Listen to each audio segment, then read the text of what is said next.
Yo, what's good, everybody? I'm Trey, It's your boy Million. and you have tuned in to Listening to Millions. I promise you this is deeper than just a podcast. Come sit down with us. Today, we have Devon Houssel, Yes. an educator, Yes. an author, a member of the Army, a member of the Persian Rifles National Society of Persian Rifles. Yeah. My bad. Yeah. And my favorite part, What is it? a member of Phi Beta Sigma Fraternity Incorporated. How you doing today, man? What's up, bro? All Good right. to be here, man. I appreciate y'all for having me. So, All right. So tell us why you're here right now. You hit me up the other day. You was like, "Hey man, I'm promoting." So I hit you up about my new book, Internal Motivation, which is another word for self-motivation. And it's my third installment of my self-wealth series. So I have 4 books in total, 3 self-improvement books, 1 fitness book, and in internal motivation, which is another word for self-motivation, I talk about why it's important to be self-motivated and physically, mentally, and financial health and well-being, and how to do so. And I give different ways on how you can go about being self-motivated, because I say self-motivated because that's the most important form of motivation, because when it comes from yourself, you're going to always be straight. You're going to always keep going because you're going to always want to, no matter what, because I'm self-motivated to do well physically and always be physically stable. Mm-hmm. I'm always going to keep myself in shape because it's self. So it's for myself. And same thing with financial and taking care of my mental health. So, yeah, that's why I hit you up. And, I'm just so thankful that y'all have me. I like what y'all doing here. I saw y'all other interviews. And I can't wait to see what y'all going to do with this. This is dope. I appreciate it. You want to start over? Oh yeah, I was gonna start off. What inspired you to write? First of all, self-motivation books, self-help books, and then after that, what inspired you to share your fitness journey and help people with their own fitness journey for themselves? Yeah. So myself, what inspired me to write all these self-improvement books was, so Corona hit, and just like everybody, I'm like, shit, what am I gonna do for the next, however long this shit's gonna go on? So, but I was already self-motivated then to work out and do something, just always be doing something. So I said, well, I got a idea. Why don't I just, share this with other people? Because I wasn't always, all about improvement. It took a long journey to get here. So my freshman year, I go to Fort Valley State, obviously. So my freshman year, I had gained a lot of weight, as I'm sure a lot of people do their freshman year. But through gaining that weight, that summer, I was I noticed it because I played sports in high school. So I'm like, this doesn't look right. This weight doesn't look right on me. So after that, I found that I wanted to work it off, and I started working it off, and I'm like, well, damn, I just feel so good and so happy. I'm going to keep doing this for good, and I'm always, and after that, after I got back in shape, it just continued to go on. And, now I'm here. So how I started writing the books was just out of plain, boredom, just out of plain boredom. And then from that, I found happiness in it. I was like, I can't wait to get ready to write another chapter in my book, because just like everybody else, there was nothing else to do. So I was like, and then I just kept going on and taking it more serious and serious until I got a whole book ready to drop, and then I just put it out, and it did pretty well. And then in May, I dropped 2 books. I dropped my fitness book, and I dropped my second one. The second one was about how to what routines to do daily and weekly to to always keep your self improvement. Mm-hmm. And this one is to how to be self motivated, on your own. And what made you get into books? Like, you could have made a YouTube channel like I did, or you could have, did a podcast. What made you say, you know what, let me put this into writing and make it into a book? Is like that something like, is that your passion? Yeah, so I always liked writing, but the main reason is it benefited me financially immediately. Like I didn't have to build up a YouTube channel or you know, like get my name up to. I just had to go and approach people like, hey, I got a book. To just tell the people that I know, hey, I got a book. Are you trying to buy it? And so it benefited me. I knew it could benefit me immediately financially, and that's what it did, and I'm thankful for that. So that was the main reason. Like I did my research and just out of plain boredom again in Corona, I was looking up forms of passive income, and I found that books was something that I could do because I like writing, and it could benefit me immediately, in the form of passive income. So yeah. Does that also play into your major? Because, well, first of all, let the people know what your major is. So I'm an early childhood education major, graduating senior. So I work full time at the school, the elementary school. I'm a special education teacher, and I love it. Yeah. Does your background in education play a part in the reason why you decided to start creating books? Like, would you ever use your books, like once you finish your Army career and you go back into education, would you use your books to help further the children that you're teaching yourself? So actually, my last so next year I graduate, and like I'm gonna take a break from. I'm just gonna focus on the Army, but my last book that I'm coming out with either at the top of next year or at the end of this year is my first children's book, and so that's the one I'm going to push. So that one's going to be dope. That one's going to be called "What Should I Be When I Grow Up?" And can I talk about that one? Go for it, bro. Yeah. Go for it. So that one's going to be about. So I just came up with this script off of I was just doing just out of boredom again. Mm-hmm. So the script is Jamal. This is a guy named Jamal. And his mom is getting ready to tuck him for bed, and he asks his mom, "What should I be when I grow up?" And she says, "You can be anything as long as you're these things." And then I give examples of like what values would make any person successful. And then he says, "Mom, how would these things make me successful?" And then she's like, you'll see in due time."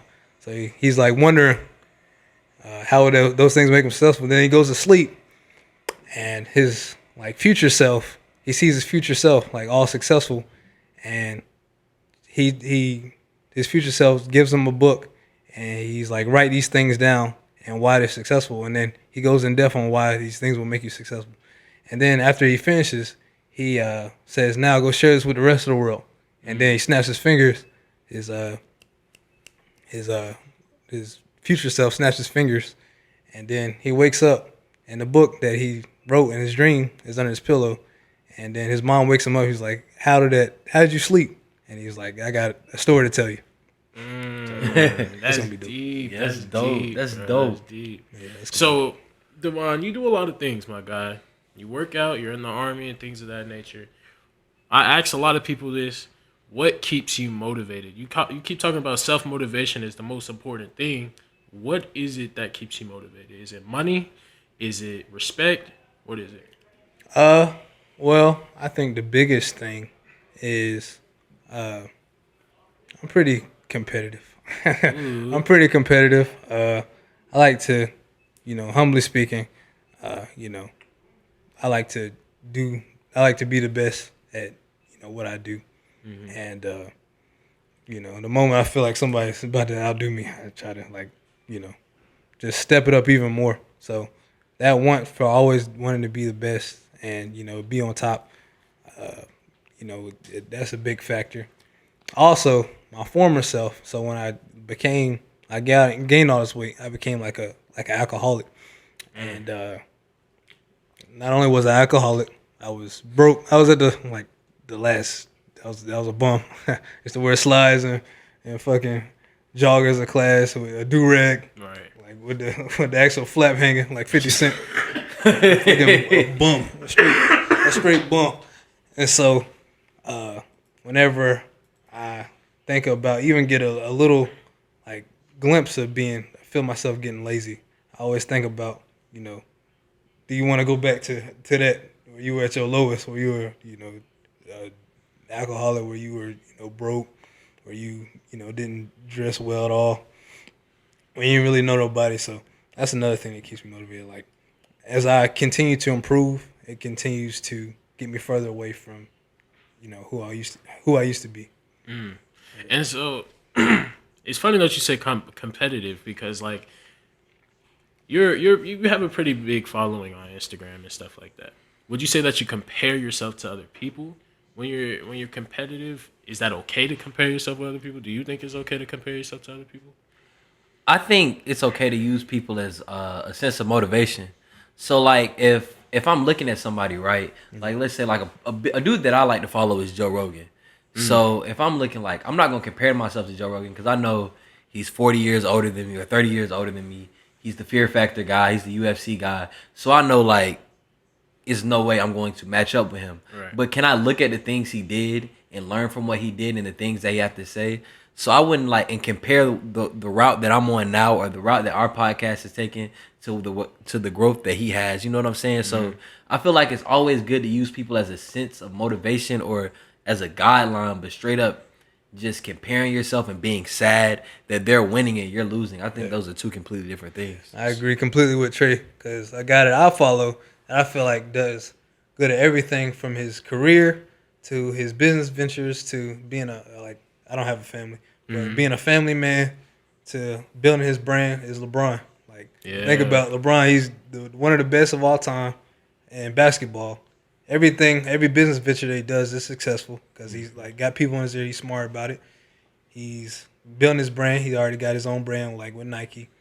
So yeah, so just like what Trey said, just like comparing yourself in that way. Like I don't know, I'm not in the same field as LeBron. Like I'm not trying to be LeBron, but I can use him as motivation to look up and be like, damn, he's really doing it. I want to be like that. I get it. I don't know, because it's just like, I see a lot of people. I think that like social media kind of brought upon like depression more or some shit. Yeah, for sure. Because like, people really do start comparing themselves to these Instagram models and all this other stuff. At what point does it become toxic? Like, comparing yourself to these people. Yeah. At the point where you're like, when you catch yourself saying, damn, like you're just sitting here, like you're sitting on the couch or sitting in your bed looking at that shit talking about some, damn, I wish I had what he had. But you're not doing something for yourself to help you get to what he has. You know what I'm saying? Or damn, I wish I looked as good as him. Or damn, I wish I was given the same opportunities he was given, but you're not working to get the shit that he has or she has. Like, that's when I feel like it becomes toxic, when you use social media as a realm of envy. Yeah. When it turns into hating on somebody and it's not motivation anymore. It's like hate. Like you feel mad at that person because they're in the position they are, So that's when it becomes toxic. So, but that plays into a question I have for you. Like, do you think somebody being obese is like their fault? That's a good one. Yes and no. I say that, so we can't determine what factors play a part in our lives. Like, I couldn't choose, like, just like you couldn't choose your parents when we came out, I couldn't chose mine, you couldn't choose yours. So, or in the environment that we grew up in. So if you grow up in, an environment that is abusive or, where y'all eat a lot and that's like y'all source of happiness, you can't blame a person as much as somebody that didn't grow up in that. So outside factors do play a part, and that's something that they can't help. That's why I say yes and no, because no, that's not their fault. But yes, because at the same time, all it takes is, just a mile walk, just not even a half mile walk, not even run, to like get started, or just doing 20 jumping jacks, just to get started.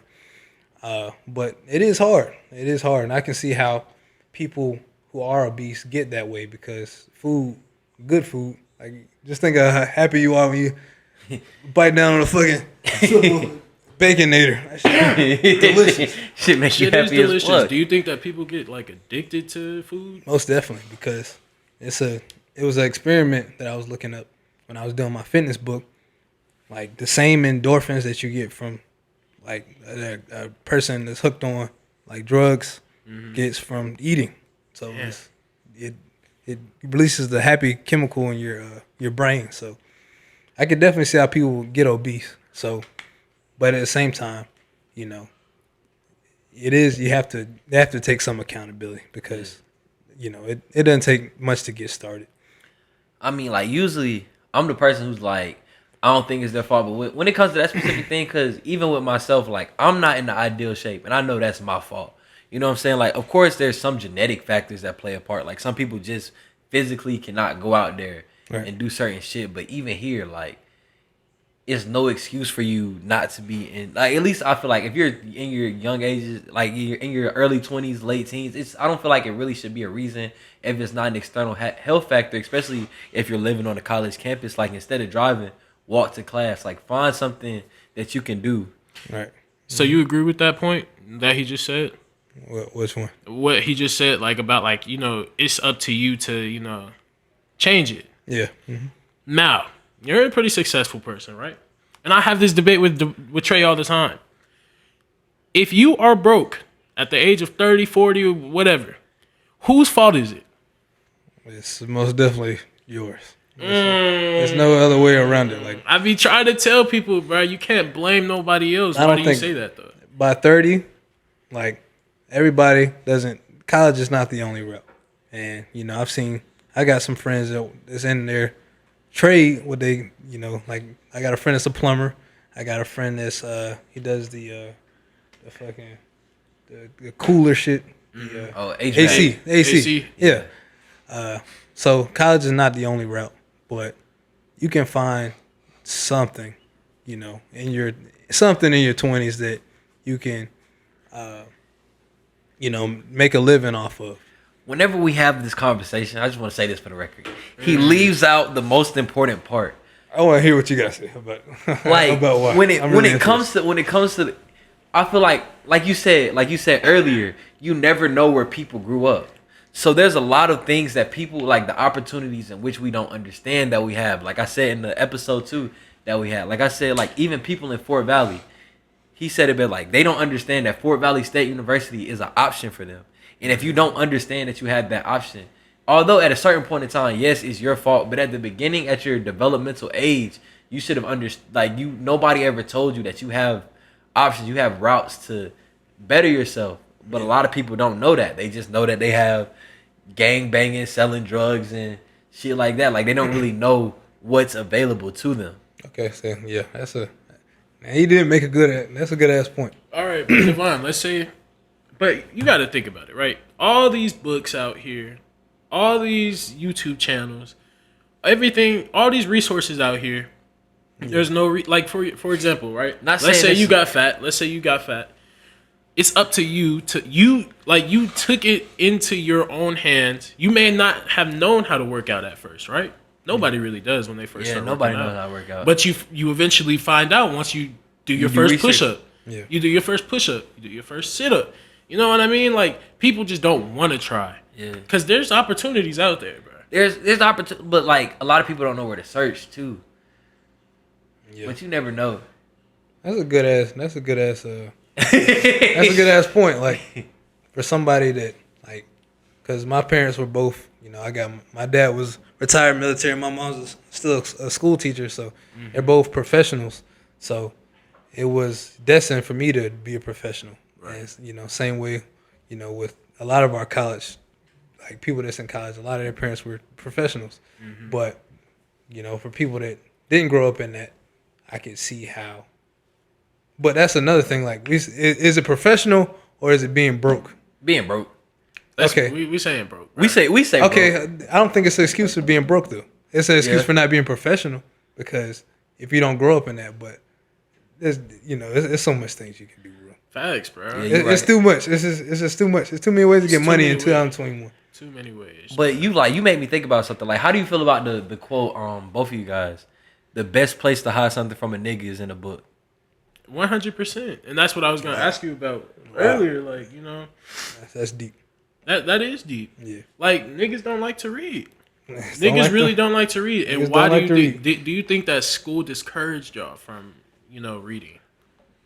Well, Yes. first, yes. I'm gonna let him talk. But first, the reason why, the only reason why, like, I agree with it, but I don't. But like, cause when I'm not sure where the quote originated from, but when I think about it, I think it originates from the early, at least if it's not early Jim Crow, then at least slavery, to where we didn't have access, we didn't even know that we had the option to read.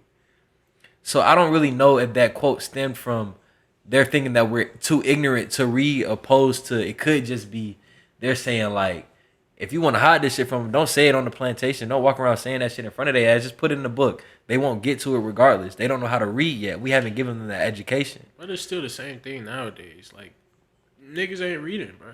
Yeah. Like, I'm gonna be honest. So, like, have you ever walked up to somebody and promoted your book, and they'd be like, "I don't read." Oh, all the time. That's a vast majority. So a lot of my like sales come from either older black people, like in their 40s and 50s, or whites or Asians, or you know, I never sell to anybody that looks like me or in my demographic. So hardly ever, unless I know them personally. So do you think it's more of the best place to hide something from a young nigga, opposed to just a nigga straight up? Hey, A young nigga, because like people grow our up- age. People grow up on that shit too. Yeah. You know, but I found like I don't like reading, because when I read, like, my mind going everywhere. But what I have started doing is like audiobooks. Yeah. I know you was talking Audiobooks, about how yeah. you wanted to get into audiobooks and stuff like Yeah, that. my next one, whenever I do release my next self-improvement book, it will be an audio book as well. See, okay. So what I'm reading right now is Nelson Mandela's autobiography, Yeah. and common sense, something about common sense investing, right? Yeah. That's the two books that I'm reading right now. What are some books that you could, like? Do you read first? I know you have to read. Mm-hmm. What are some books that you could you know? So I've already read Colin Powell. So like you said, I'm in the Army. So Colin Powell released a like leadership book. So I read that in total, and he gives like his examples on how he became so successful as a soldier and then as a politician. So I read that after he passed, and I just finished that. When I first started reading during Corona, I didn't start reading till Corona because there wasn't shit to do. Yeah. I read I started with the autobiography of Malcolm X. Ooh. Yeah, and Malcolm X is by far my favorite civil rights leader. It's not even close. I'm glad that you say that. First off, so y'all like Malcolm X more or Martin Luther King? Malcolm X 10 times more. You already know times I'm an more. MLK guy. I feel like I already know. I already know. But aside from that, right? And Huey P. Newton. Huh? And Huey P. He alright. EP was dope. He alright. Yeah. I don't got enough. Like I need to do some more research on Huey P. Huey P is dope. I like Marcus Garvey. When he was talking about how Just we should fucking elect and you. leave. Let's pack it up. No, I just That's like what they his want us passion. to do. No, I just like his passion. You know, Yeah. He had passion when he spoke. I like that.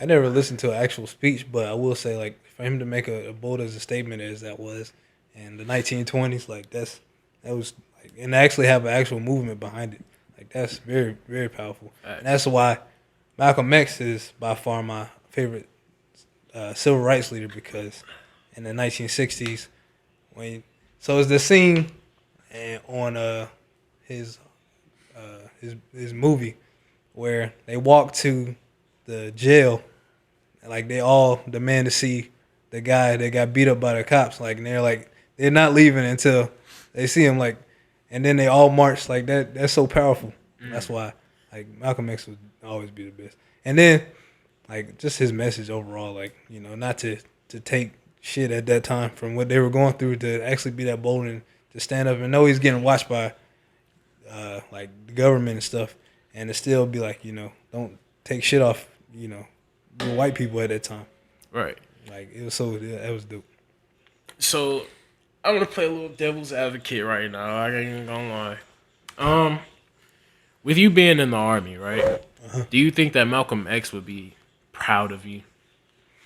Like, would he condone you being in the army as a black man? Maybe, maybe not. So I don't think he would be at first, but when I tell him how it, so I'm gonna be the fourth generation when I get in the army when I commission. I'm gonna be the fourth generation soldier. My dad was in, my granddad was in, and my great granddad was in. So I'm gonna be the fourth generation.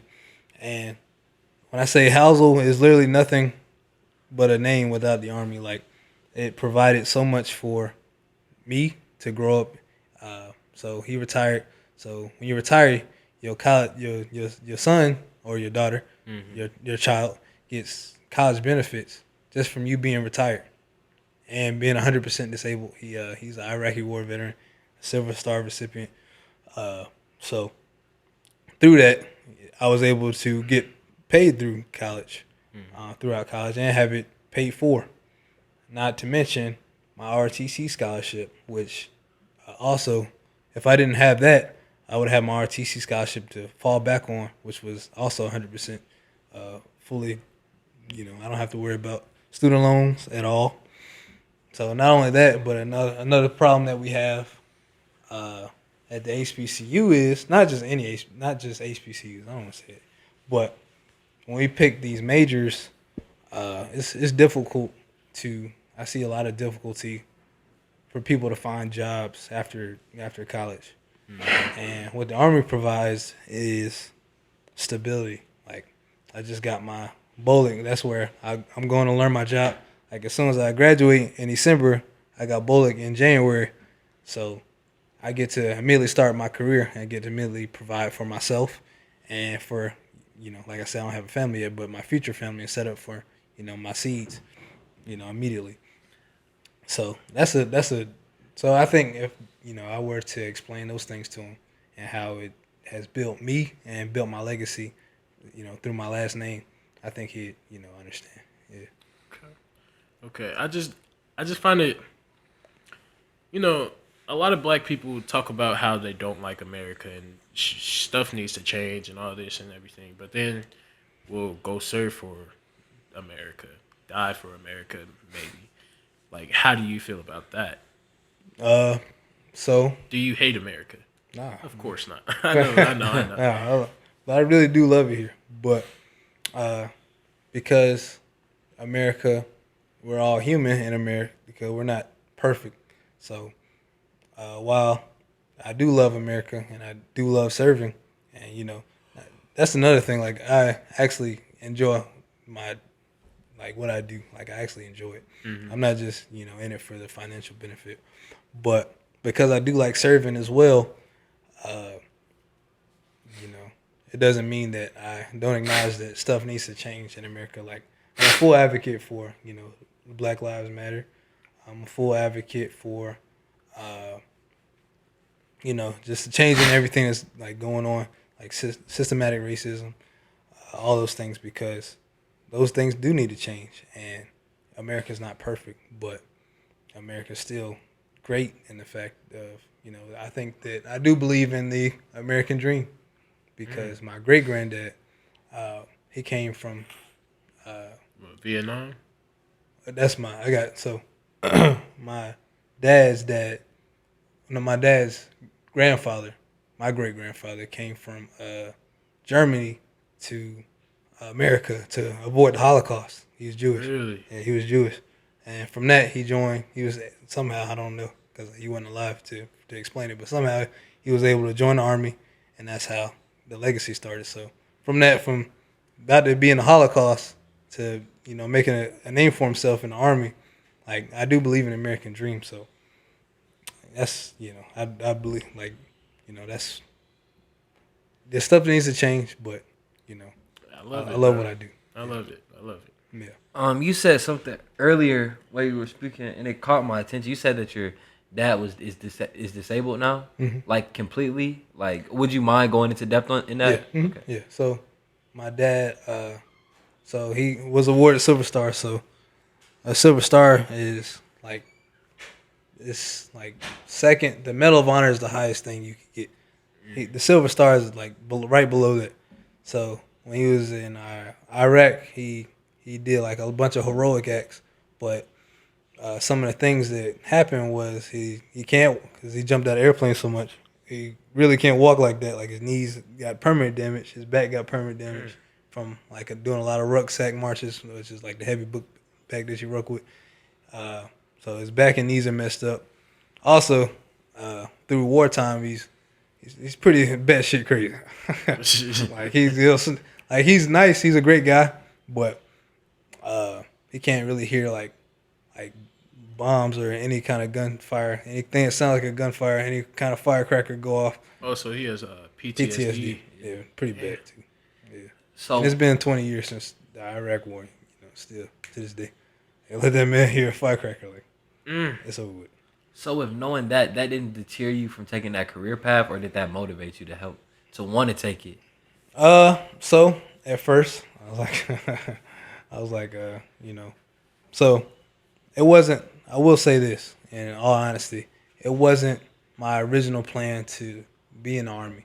So how I came to Fort Valley was I had I didn't have a partial scholarship to a school called Point University playing football, but it was only partial. And then my dad, I didn't know that my dad signed me up for the RTC scholarship coming out of high school. Oh, he did it without you knowing? Yeah. Damn. Trying to fuck me up.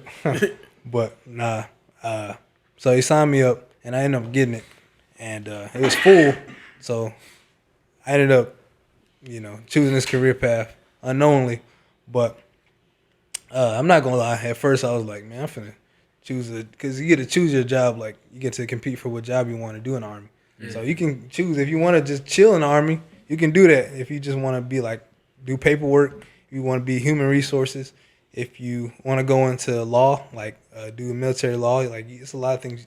Like you don't have to assume a combat role. Right. So at first I was like, man, fuck this shit. I'm gonna do some human resources, or I'm about to be a paperwork pusher and just chill.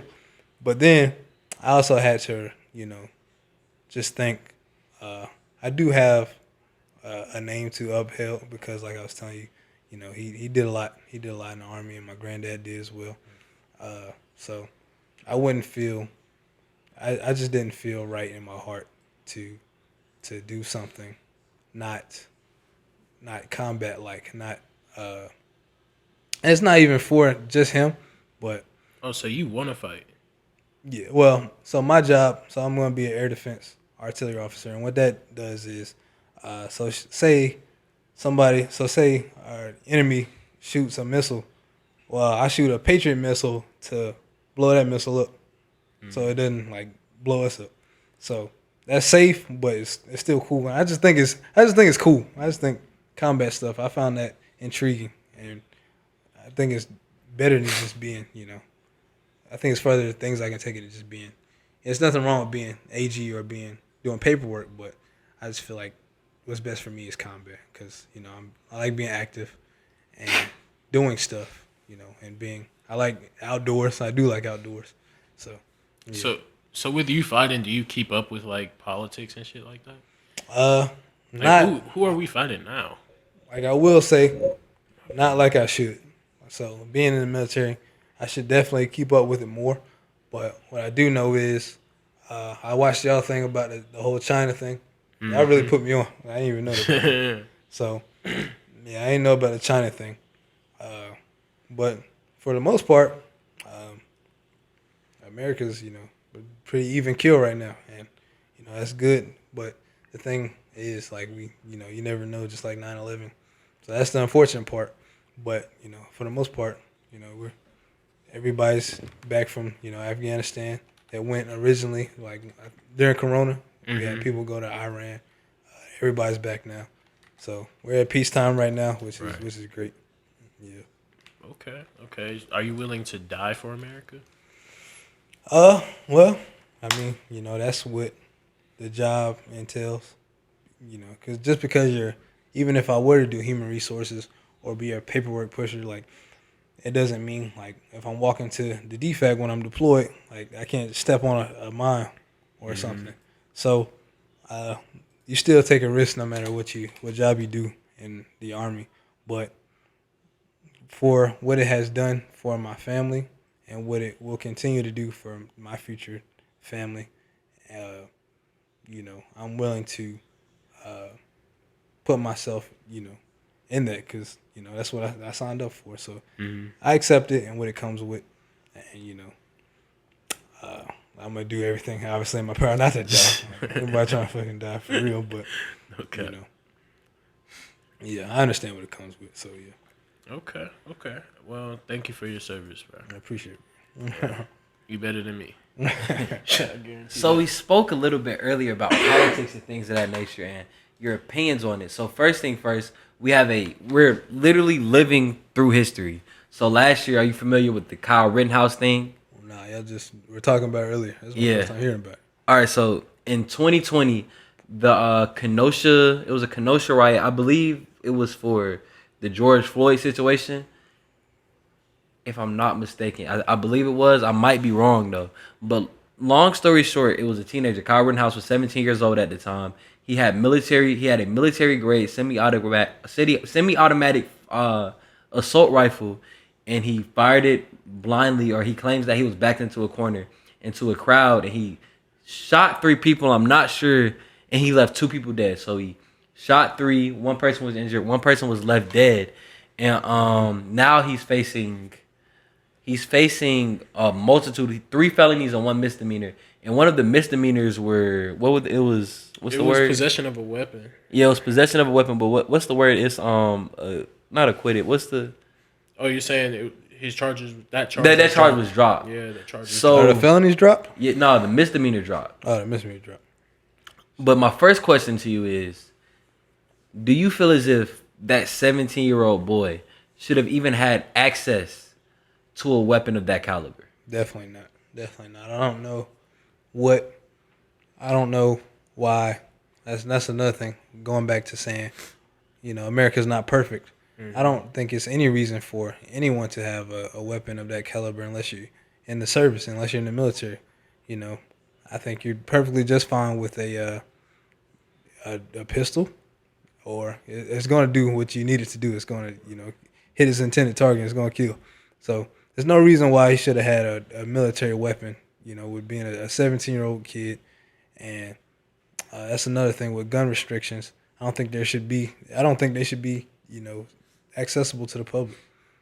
So you believe in gun control? I do believe in, like, gun control. I don't think that nobody should have it. No, we should have it, but there's no reason to have weapons of that caliber. There's no reason for a fucking AR-15 to be in the stores. There's no reason. What civilian needs an AR-15? True. Who are they trying to kill with a fucking? What kind of boys in the hood fucking jumping on cars? Shit are they doing? I've been saying this for the longest though. Like I don't believe in gun control. Like I don't, because when people say gun control, they say like she's gonna take my damn gun away, man. Damn Obama gonna take my fucking gun. But I believe there should be certain restrictions, like in Japan, to even get a pistol, you have to take a course. You know what I'm saying? Like they're actually doing things. There's ways for people to own guns and still actively protect citizens. Yeah. That's facts. But like I think when people say gun control, they're just scared of like the government taking over. That's just a right, like, to defend yourself. I feel like everybody has that right to defend themselves. Now, should they get rid of extended clips too? Because it's like, bro, if you ain't kill nobody, like if you let off your gun and you ain't kill nobody with the first 10, it's just like, bro, what the fuck is you doing at that point, bro? Yeah. I mean, shit. They look cool though. It looks. They definitely look cool bro. in music videos. Nah, they do. I feel like they can keep this in the clip, but I definitely agree with what Trey was talking about like the going to the Japan route. Like there should definitely be. It should be harder for people to access guns. Like some courses, maybe even like Like, what are they using it for? Like, you have to write out like what you need it for. Like, are you using it for strictly protection? And they should do like maybe even like an interview with a person to see if they fucking crazy or not. Right. Or do they even deserve a pistol?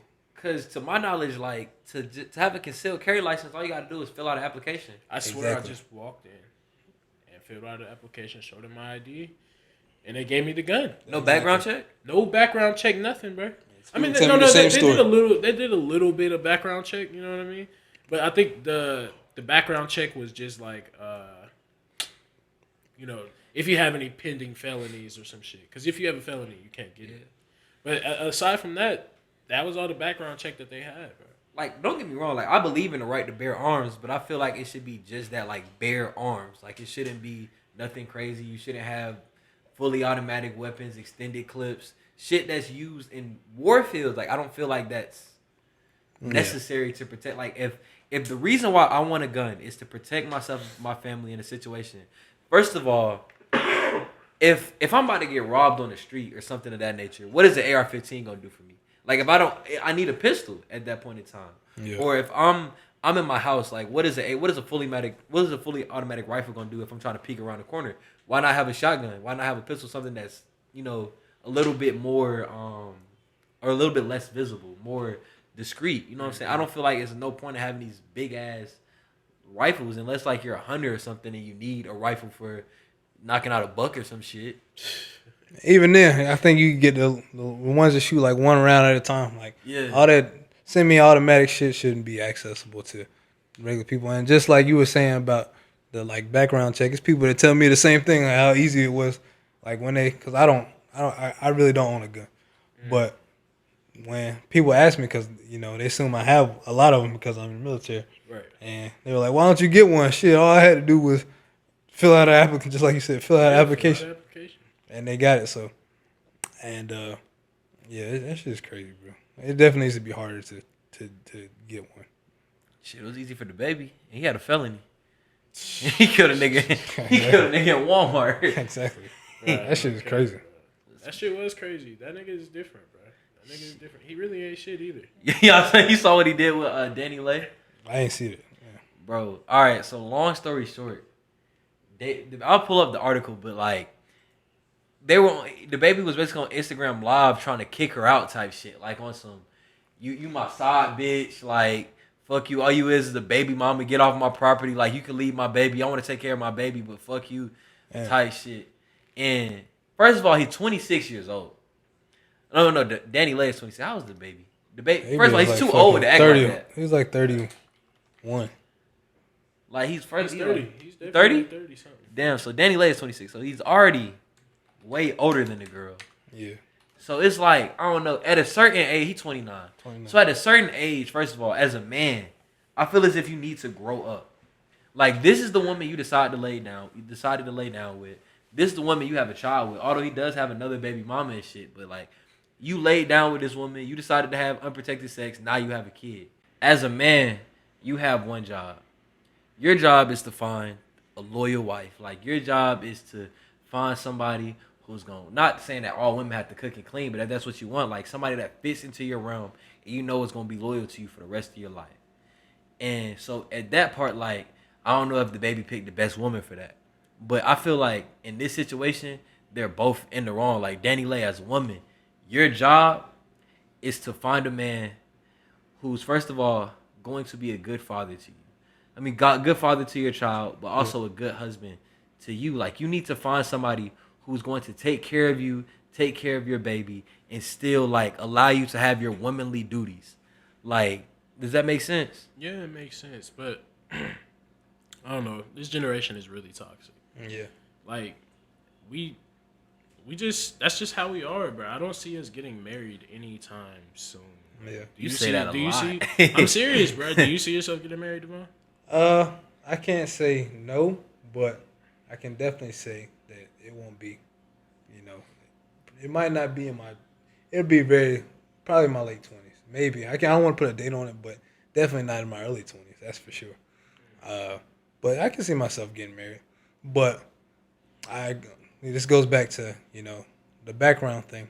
I grew up in, you know, a household where I had both parents, and they've been married for 24 years, and they've never, took no breaks or anything like that. So, but a lot of people aren't fortunate enough, and I feel, bad about that. That a lot of people in my demographic, especially, don't have that luxury. So, I don't know if the baby parents were married, but I doubt it. Uh, so, just like you were saying, our generation is, is pretty messed up here. But another thing is, I don't want to say that all the way because I was talking to my dad, and he was like, his generation was, the same way when not as bad, but they were crazy too.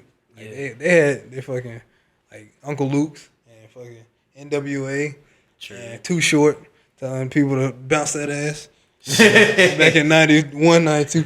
When my dad was my age, so we just have to wait and see. You had an insert of like your book or something that you wanted. Oh yeah. An excerpt. Yeah. One of the two. Here's my phone. Okay, so the description of my new book, Internal Motivation, is having self-motivation is easier said than done.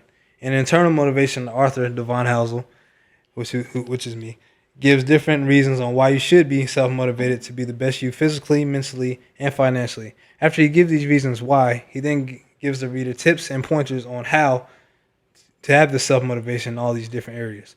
All steps are authentic and real, and they are the same strategies that he used to be self-motivated in all these different areas. Okay. Yeah. And so, out of all your books, what do you think is like one of the most valuable lessons that you can put on there, like that you've learned?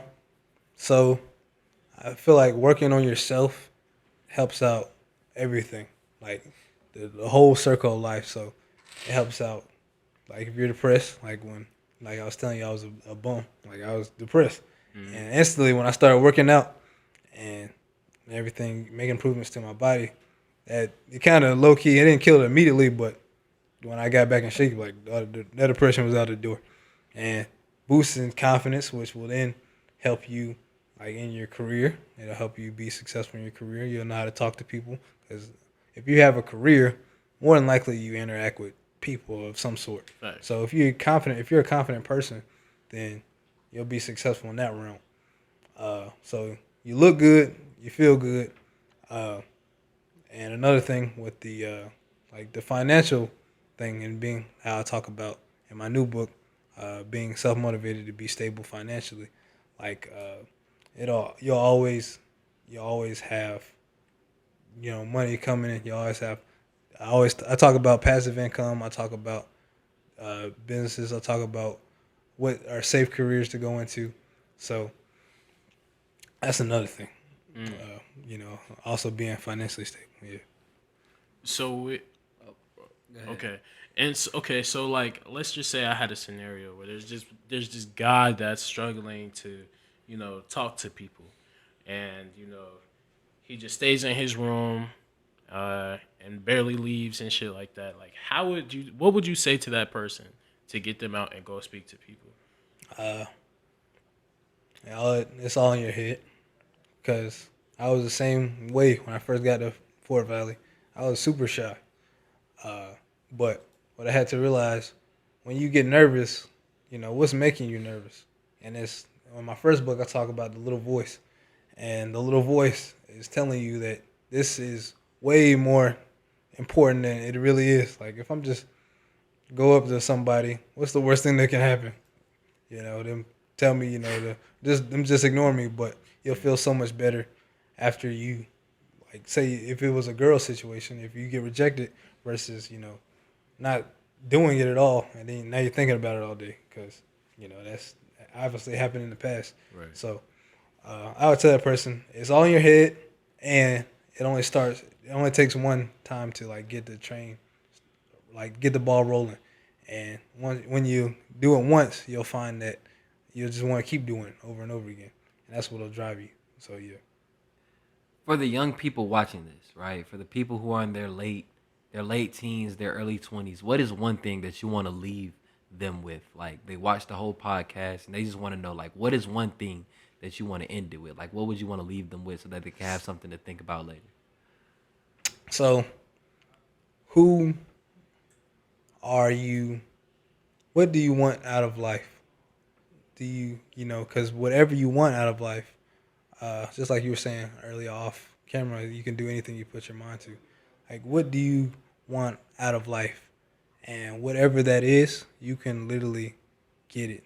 Like, you can, map out a plan and go chase it, And it only takes, and just like the that's the thing I talk about in my book, self motivation. About that's a way to stay self motivated is because when you're going to automatically want to keep coming back over and over again to your dream, your passion. So, whatever you want out of like life, it can happen. Like I'm not even close to where I want to be or where I feel like I'm going to be, humbly speaking. But I'm trying to make strides to get there, and it feels great. So just getting started on your path. You're going to keep going back over and over to that. So just get started on your path, whatever it is, whatever you want out of life. You can go get it. And it only takes just starting. That's all it takes. One more thing about that last person that we were talking about. How would they stop, doubting themselves? Like, how did you stop doubting yourself? Do you still doubt yourself? And how did you stop if you do? Yeah, so I definitely used to doubt myself a lot.